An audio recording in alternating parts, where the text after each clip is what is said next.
Assalamualaikum warahmatullahi taala wabarakatuh. Perkenalkan, nama saya Emisan Kamil dari kelas 5K Manajemen. Di sini saya akan mempresentasikan tugas bisnis communication. Di sini saya akan mempresentasikan pentingnya komunikasi antar teman. Fakta awal, banyak hubungan rusak karena salah berkomunikasi. Banyaknya hubungan pertemanan rusak bukan karena perbedaan pendapat, tetapi karena salah komunikasi dalam berkomunikasi gitu. Yang pertama, pesan lewat chat disalah artikan. Terkadang kita ngomong iya, kadang teman kita iya. Nah, itu pesan yang lewat chat yang salah diartikan oleh teman-teman kita. Yang kedua, emosi tidak tersampaikan dengan baik. Terkadang emosi kita lagi meluap, teman kita lagi tidak baik-baik saja, itu terkadang pesan itu tidak tersampaikan gitu kan dengan baik. Ketiga, tidak saling mendengarkan. Terkadang kita itu mau bercerita tapi tidak merespon kita dengan baik gitu. Tidak saling mendengarkan dengan baik. Apa itu masalahnya? Apa itu inti permasalahannya? Komunikasi yang buruk dapat merusak hubungan dalam sekejap. Itu yang membuat banyak hubungan pertemanan jadi salah. Masalah pertama, kurangnya komunikasi langsung. Banyak orang telah sering berkomunikasi lewat pesan digital daripada berbicara tatap muka. Terkadang kita selalu chatan terus, chatan, teleponan gitu kan. Akibatnya, yang pertama, makna pesan sering disalahpahami. Makna pesannya itu teman-teman kita salah paham lah.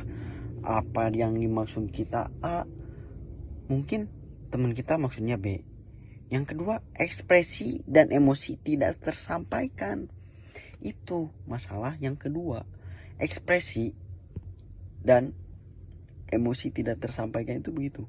Kebanyakan pertemanan itu rusak gara-gara itu kan. Yang ketiga, hubungan pertemanan jadi terasa jauh. Terkadang kita udah jarang nongkrong, jarang berkomunikasi. Nah, itu kurangnya komunikasi langsung itu begitu. Nah, dan masalah yang kedua nih yang sering, kesalahpahaman karena pesan digital. Itu banget yang sering jadi permasalahan. Pertama, tidak ada nada suara dan ekspresi wajah. Nah, di dalam chatan kan kita tidak ada ekspresi wajahnya, tidak ada suaranya kan. Terkadang ngomong, ih kapan sih lu dateng? Kadang dia kalau misalnya moodnya lagi nggak baik, ih kapan sih lu dateng? Nah, itu akan menjadi permasalahan. Dan yang kedua, emosi sulit disampaikan dengan tepat. Nah, emosi kadang emosi orang-orang yang begitu. Penggunaan kata atau emoji bisa ditafsirkan berbeda. Kadang nangis, kadang kan ada yang nangis itu kadang tertawa karena terbahak-bahak kan sekarang. Itu akibatnya muncul salah paham yang bisa merusak hubungan pertemanan itu. Dan yang pertama, solusi yang pertama dalam pertemanan, bicara jujur dan terbuka. Kunci hubungan pertemanan yang sehat adalah kejujuran dan keterbukaan. Pertama, sampaikan apa yang kamu rasakan dengan sopan. Dan yang kedua, jangan menyembunyikan masalah yang kecil. Dan yang ketiga, berani mengungkapkan pendapat tanpa menyakiti.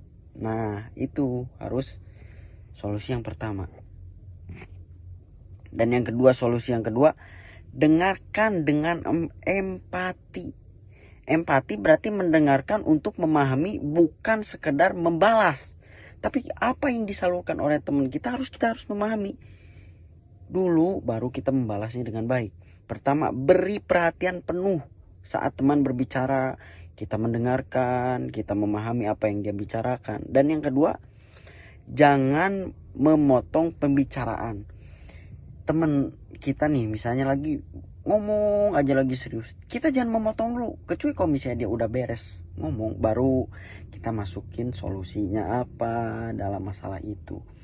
Dan yang ketiga, coba pahami perasaan teman dari sudut pandangnya. Sudut pandangnya gimana menurut dia, menurut kita sudut pandangnya A, mungkin menurut dia B, mana yang lebih baik. Mendengarkan dengan hati membantu menjaga kepercayaan dan kedekatan. Manfaat pertama, komunikasi, hubungan lebih akrab dan saling percaya. Komunikasi yang jujur dan penuh empati membuat teman merasa dihargai. Akibatnya, pertama, tidak ada hanya rasa curiga, saling memahami perasaan, dan yang selanjutnya pertemanan jadi lebih baik dan kuat. Kepercayaan tumbuh dari komunikasi yang terbuka. Kita harus terbuka kepada teman kita agar tidak tidak salah. Manfaat yang kedua, meningkatkan kerjasama dan kemampuan sosial. Komunikasi yang baik mempermudah kerja sama dalam tim. Pertama, saling memahami peran dan tanggung jawab. Kedua, lebih mudah memecahkan masalah bersama. Dan yang ketiga, meningkatkan rasa empati, kemampuan dan bersosialisasi. Kemampuan sosial yang baik menjadi modal penting untuk masa depan. Dan yang terakhir, komunikasi membuat pertemanan, memperkuat persahabatan. Komunikasi memperkuat pertemanan.